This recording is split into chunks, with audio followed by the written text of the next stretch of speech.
How's it going? Welcome to a headliners. We have Dayot Upamecano. He has a 82 inform, which we did try, which I wasn't a huge fan of, so I wasn't expecting too much of this card. Maybe a little more, just because his stats do look pretty good on this upgrade. He's got very good pace, good passing, decent dribbling, good defending, and then very good physicals. And of course, this card does have the upgrade potential, which is interesting.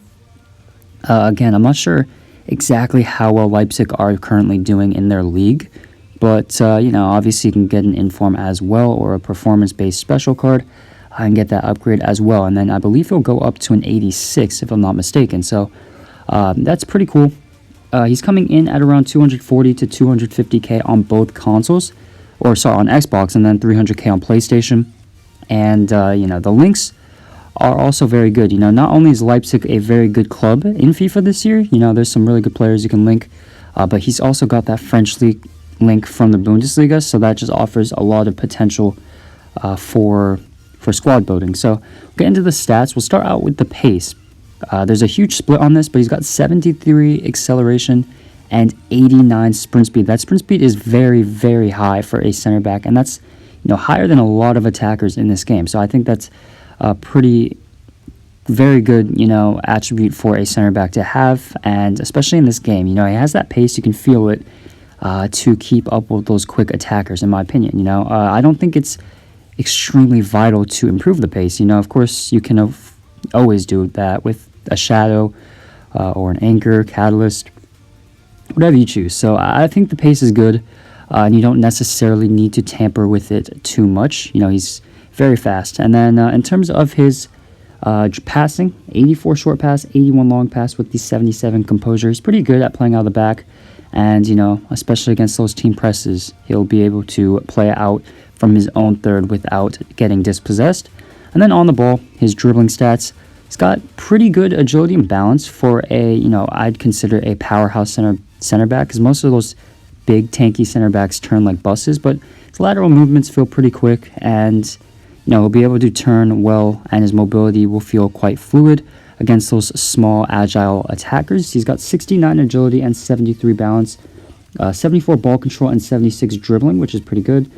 78 reactions, perhaps a bit low for a defender in my opinion, and something maybe I would consider trying to boost, just because I think reactions is pretty important for a defender, just in these defensive scenarios, reacting to where the ball will go, and then being able to kind of pick it out. So maybe a little bit low.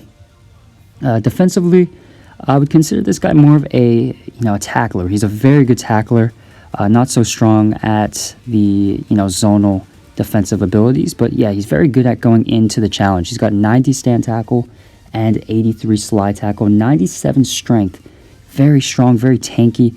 And you can see in a lot of these clips, when the attacker tries to run through him, he just bulldozes them and they just fall over. So he's a very strong, powerful center back. He's got 87 aggression as well, which is great.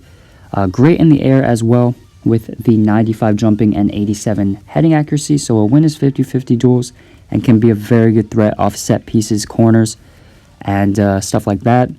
And the only maybe his weaker spot in the defending would probably be his ability to position himself in the right areas, because sometimes he does get caught out, which can be frustrating. So that's why I would overall just boost the defending a bit. But 83 interceptions and 81 defensive awareness isn't bad. And then the 66 stamina, which could be, it's definitely something to consider, because in the latter stages he may get a bit tired. But overall, it's a decent center back option.